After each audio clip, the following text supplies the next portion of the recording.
Hello, everyone. Do you remember rushing home from school just to catch that theme song? That warm, familiar burst of music that told you everything was going to be all right for the next 30 minutes. What's Happening Now was not just a sitcom.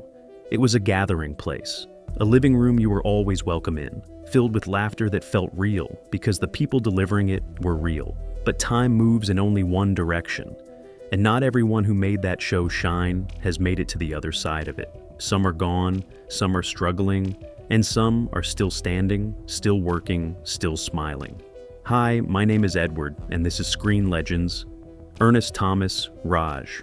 Ernest Thomas was 33 years old when What's Happening Now premiered in 1985, stepping back into the role of Raj Thomas for a second time, and carrying with him everything that had made audiences fall in love with the character the first time around. But this was not simply a return. It was a deepening. Raj had grown up. He was no longer the wide-eyed teenager bumbling through high school with rerun at his side and Dee irritating him at every turn. He was now a young married man, navigating the real and complicated world of adulthood, trying to make his writing dreams work while life kept throwing curveballs straight at his head. And if that sounds familiar to anyone watching this right now, well, that was exactly the point. What made Ernest Thomas's performance so quietly extraordinary was the way he made Raj feel unheroic in the most heroic way possible.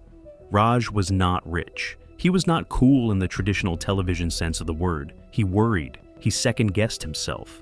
He made mistakes and then sat with the embarrassment of those mistakes in a way that most sitcom leads were never allowed to do. There is a particular kind of dignity in playing ordinary with complete sincerity, and Ernest Thomas had that gift in abundance. Every scene he shared with his television wife Nadine had a warmth that never felt performed, and every moment he stood in the diner beside Shirley, you believed completely that these people had known each other for years, because in a very real sense, they had. Born on March 26, 1943, in Indianapolis, Indiana, Ernest Thomas came up through a world that did not hand opportunities to young black men, easily or often. He worked for what he had. He studied. He was deliberate. And when the original What's Happening premiered in 1976, he became, almost overnight, one of the most recognizable young black faces on American television. That is not a small thing. In the landscape of 1970s television, that is actually an enormous thing, and it is worth saying plainly. Today, Ernest Thomas is 82 years old. Let that settle for a moment. The young man who worried about his grades at Jefferson High School is 82 years old, and he is still here, still working, still showing up. In the decades since What's Happening Now ended in 1988, he never fully disappeared from screens. He appeared in Everybody Hates Chris as the recurring character, Mr. Omar, a role that introduced him to an entirely new generation of viewers who then went back and found Raj and fell in love all over again. He has done stage work. He has done independent film. He has, by every measure, conducted himself with the kind of quiet grace that the entertainment industry does not always reward, but absolutely should. His net worth is estimated at around $2 million, built not through blockbusters or franchise deals, but through decades of consistent, dignified work. Ernest Thomas is proof that longevity in this business is its own form of greatness. And Raj Thomas, all these years later, still feels like someone you would want to sit down and have a meal with. Haywood Nelson, Dwayne. Haywood Nelson was 25 years old when What's Happening Now brought him back as Dwayne Clemens, the fast-talking, scheme-loving best friend who had been Raj's right hand since the very beginning of the original series. And honestly, where would Raj have been without Dwayne? Lost, probably. Definitely lost. Dwayne was the gasoline in the engine of every plan that went slightly sideways, which, on this show, was essentially every plan. He had a gift for walking confidently into situations he absolutely should have walked away from. And Haywood Nelson played that quality with a comedic timing that looked effortless, even when it clearly was not. But here's the thing about Dwayne that the revival series captured beautifully. Underneath the jokes and the schemes and the outsized confidence was a man who genuinely loved his friends and would have done anything for them. Those quieter moments, the ones where Dwayne stopped performing and simply existed next to Raj or sat across from someone in real trouble, those were the moments that reminded you Haywood Nelson was more than a comedian. He was an actor. Born on November 25, 1960, in New York City, Haywood Nelson had been working in the entertainment industry since he was a child. By the time What's Happening first aired, he was already a professional with real credits behind him. That early training showed. There is a confidence in his work that comes not from ego, but from experience, from having learned how to hold a scene before most of his peers had even auditioned for one. After What's Happening Now concluded, Haywood Nelson made a choice that not many American entertainers make. He moved to Europe, specifically to Germany, where he built a second career performing and working in entertainment on an entirely different continent. And I have to say, there is something genuinely admirable about that. When the American industry stopped offering what he needed, he did not wait around hoping it would change. He went and found something else. He reinvented himself across an ocean, which takes a kind of courage that does not get discussed nearly enough in these conversations about what happens to television stars after the cameras stop rolling. Today, Haywood Nelson is 64 years old. He has returned to the United States periodically for reunion projects and appearances, and he remains warmly regarded by fans who grew up watching him make Raj's life gloriously complicated. His journey is a reminder that there is more than one way to build a life after fame, and that the second act does not have to look anything like the first. Fred Berry. Rerun. And now, we arrive at the one that still hurts. Fred Berry was 31 years old when What's Happening Now premiered in 1985, reprising the role of Freddie Rerun Stubbs, the big man with the red beret and the dancing feet and the laugh that could fill an entire room without even trying. Rerun was, by any honest measure, one of the most beloved comedic characters in the history of American sitcoms. Not because he was sophisticated, not because the writing was always perfect, but because Fred Berry brought something to that role that cannot be manufactured or directed or scripted. He brought pure, unfiltered joy. When Rerun danced, you danced with him. When Rerun laughed, you laughed before you even heard the joke. That is a rare and precious gift, and Fred Berry had it completely. Born on February 26, 1951, in St. Louis, Missouri, Fred Berry discovered early that his body could do extraordinary things on a dance floor. He became a central figure in the Los Angeles street dance culture of the 1970s, a world that was creative and vibrant and entirely his own before television came calling. And when it did, he poured all of that real-world energy into Rerun, and the character became something larger than the show itself. But life after the spotlight was not kind to Fred Berry, and this is the part of the story that no amount of laughter can fully cushion. He struggled financially, he struggled with his health. There were legal troubles and personal upheavals, and the particular cruelty of watching the world move on while your most famous chapter keeps getting further away in the rearview mirror. He spoke publicly about hard times. He was honest about his struggles in a way that was sometimes painful to witness, but also deeply human. He found faith and held on to it. He tried to rebuild. He kept trying. Fred Berry passed away on October 23, 2003. He was 52 years old. The cause was a stroke, compounded by years of health complications. When the news broke, it felt like the lights went down on something that could never quite be replaced. Fans who had grown up watching him left flowers.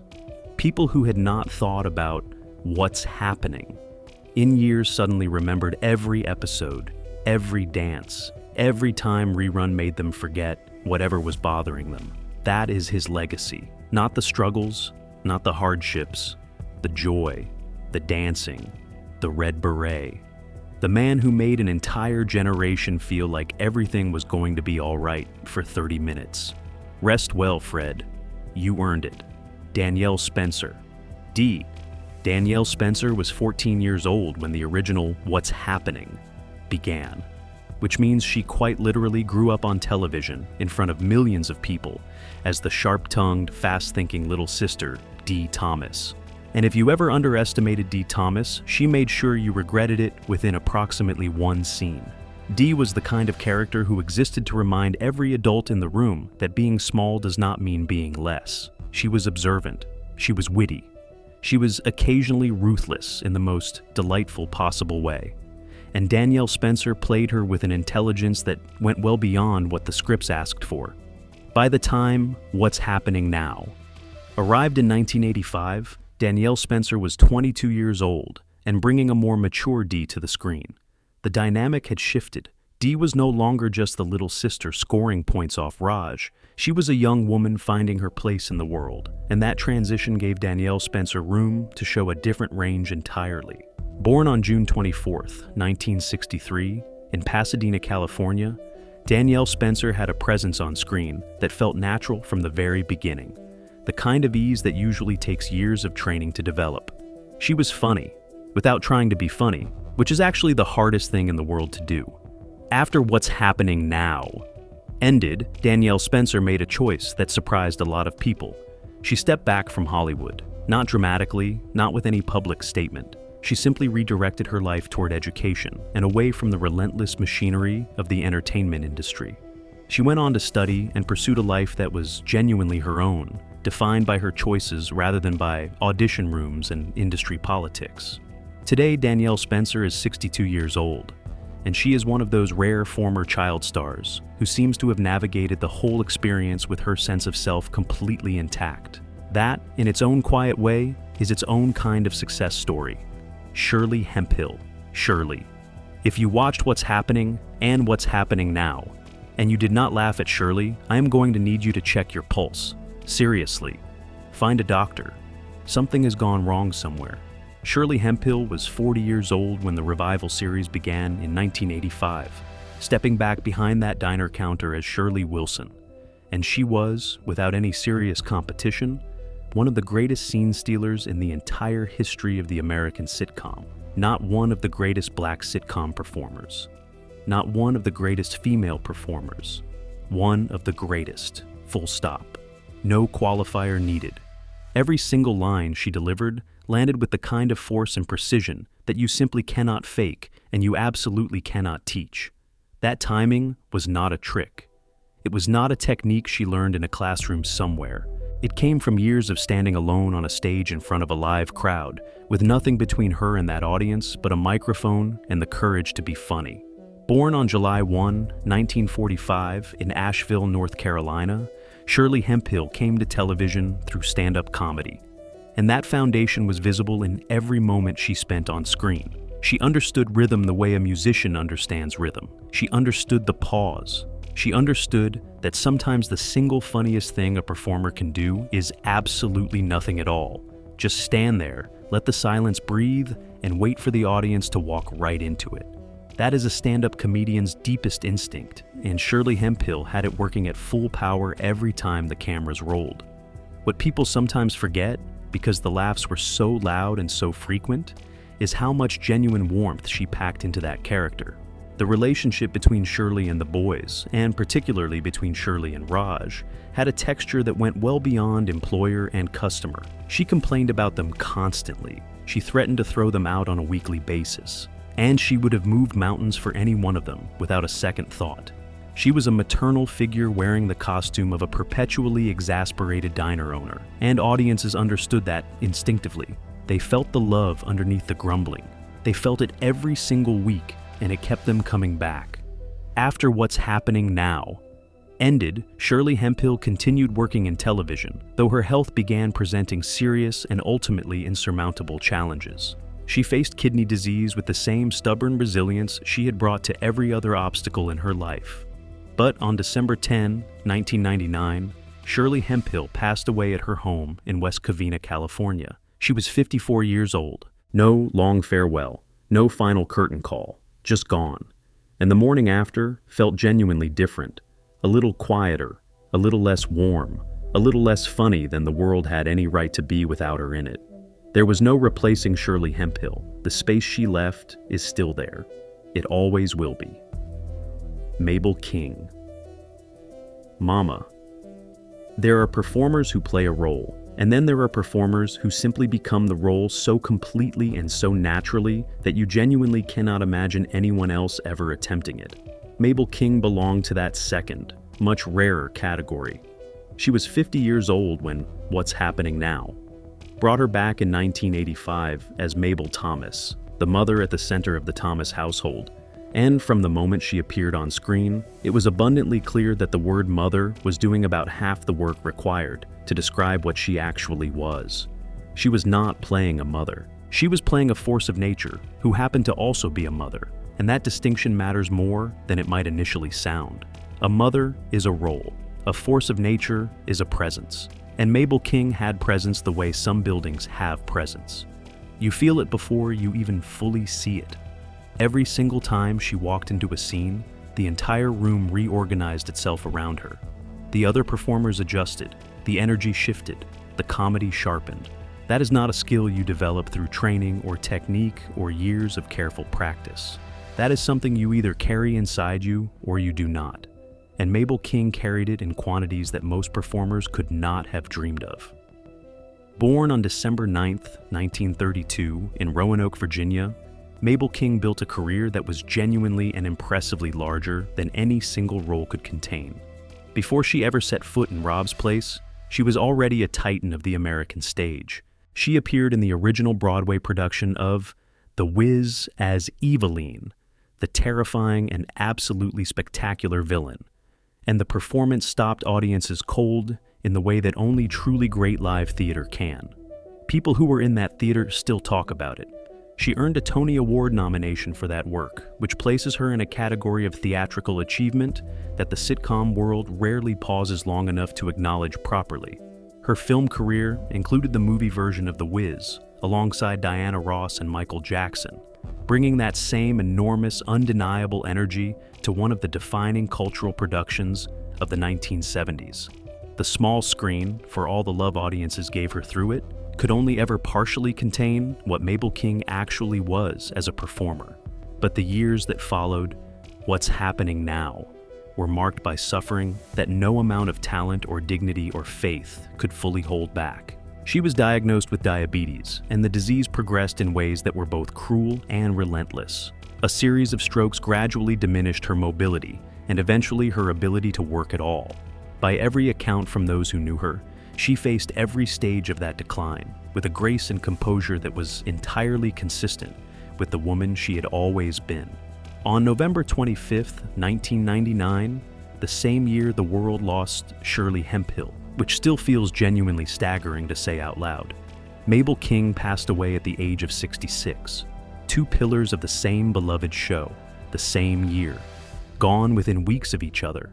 Fans who grew up with both women felt that double loss lands somewhere deep and permanent. And if you are watching this right now and you feel it too, even after all this time, that feeling is not nostalgia. That is grief, and it is completely earned. Anne Marie Johnson, Nadine. Anne Marie Johnson was 22 years old when she joined What's Happening Now. As Nadine, Raj's wife, and she walked into that ensemble with a confidence and warmth that made it feel as though she had always been there. Nadine was the kind of character a show like this needs, but does not always know it needs until the right person arrives to play her. She was grounded. She was funny without undercutting the emotion. She gave Raj someone to grow toward, and that dynamic gave the revival series a maturity that the original, wonderful as it was, had never quite had room for. Born on July 18, 1961, in Los Angeles, California, Anne Marie Johnson came to the role with training and ambition and a clear-eyed sense of what she wanted her career to become. And to her tremendous credit, she built exactly that. After What's Happening Now, she went on to appear in the Heat of the Night, in Hollywood Shuffle, and in a range of television and film projects that demonstrated real range and staying power.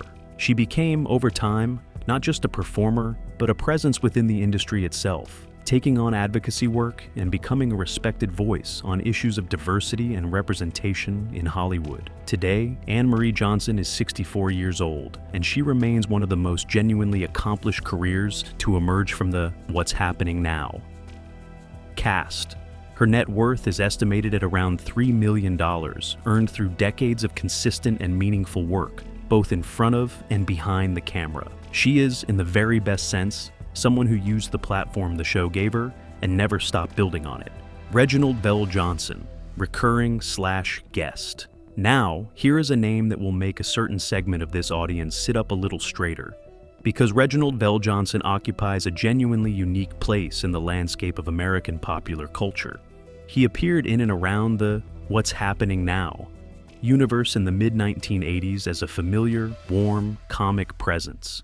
The kind of guest performer who elevates every scene he enters simply by showing up and being completely himself. Born on August 16, 1952, in Queens, New York, Reginald VelJohnson was doing solid, reliable television work when something happened that would change his life completely. In 1988, he appeared in Die Hard as Sergeant Al Powell, the police officer on the other end of Bruce Willis's radio, and the performance was so genuine, so grounded, and so unexpectedly moving that audiences fell for him immediately and completely. He then played Carl Winslow on Family Matters from 1989 all the way through 1998, becoming one of the most recognizable fathers in American television history. Today, Reginald VelJohnson is 73 years old, and he is one of those performers who carries a career's worth of goodwill wherever he goes. Fans of 3 or 4 different generations know him for 3 or 4 different reasons, and every single one of those reasons is legitimate. His net worth is estimated at around $4 million. He remains active, remains beloved, and remains living proof that sometimes the road from a guest appearance on a 1980s sitcom leads somewhere genuinely extraordinary. Ken Sagoes. Carlos Ken Sagoes came through the world of What's Happening Now.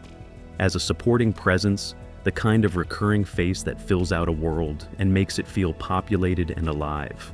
And then he did something that nobody who knew him from Rob's Place could have entirely predicted. He walked straight into the horror genre and became part of one of the most iconic franchises of the 1980s. Born on July 5, 1960, Ken Sagoes went on to appear in A Nightmare on Elm Street, 3 Dream Warriors in 1987, and A Nightmare on Elm Street 4, The Dream Master in 1988, playing Kincaid, a character with a fierce protective instinct and a physical presence that made him one of the most memorable figures in either film. Horror fans of a certain age remember exactly who Kincaid was and exactly what happened to him, and they have never quite gotten over it. That is the mark of a performance that landed. After the Nightmare on Elm Street films, Ken Sagoes stepped away from the mainstream industry and largely retreated from public life. He did not chase the next role or the next opportunity with the aggressive visibility that Hollywood tends to reward. He lived. Today, Ken Sagoes is 65 years old. His net worth is modest, estimated at around $500,000, but his place in the cultural memory of an entire generation of horror fans is absolutely secured. Not every legacy is measured in dollars, and his certainly is not. So, there it is. What's happening now? The show that brought us back to Raj and Dwayne and Dee and Shirley and Mama and all the warm, funny, genuinely human corners of a world we never really wanted to leave. And like all the shows we come back to on this channel, what lives behind it is far more complicated and far more moving than anything a 22-minute episode could ever fully contain. We lost Fred Berry in 2003. We lost Shirley Hemphill and Mabel King in the same devastating year of 1999. 3 people who helped build something that mattered, gone too soon, in circumstances that remind us that fame does not protect anyone from the ordinary weight of a human life. Their losses are real. They still land with a weight that does not diminish just because years have passed. If anything, the distance makes you appreciate them more clearly. You see what was irreplaceable about each of them, only when you realize it can never be reproduced. And then, there are the ones still standing. Ernest Thomas, at 82 years old, still working, still carrying Raj Thomas through decades of American television history with his head held high. Haywood Nelson, who took his talent to an entirely different continent and built something real on the other side of the world. Danielle Spencer, who walked away from Hollywood with her dignity completely intact and built a life that belonged entirely to herself. Anne Marie Johnson, who turned a sitcom wife role into a platform for decades of meaningful work and advocacy. Reginald VelJohnson, who went from Rob's Place to Die Hard to Family Matters and somehow never lost the essential warmth that made people love him in the first place. These are not just footnotes to a television show. These are lives, full, complicated, surprising, painful, joyful, ongoing lives. And that is exactly why shows like What's Happening Now deserve more than nostalgia. They deserve examination. They deserve the kind of careful, respectful attention that says, we see you, not just the character, not just the performance, you, the person who showed up and gave us something to hold on to. I am Edward. This has been Screen Legends. If this video moved you in any way, if it brought back a memory, or made you want to call someone you have not spoken to in a while, please consider following the channel and sharing this with someone who grew up watching the same shows you did.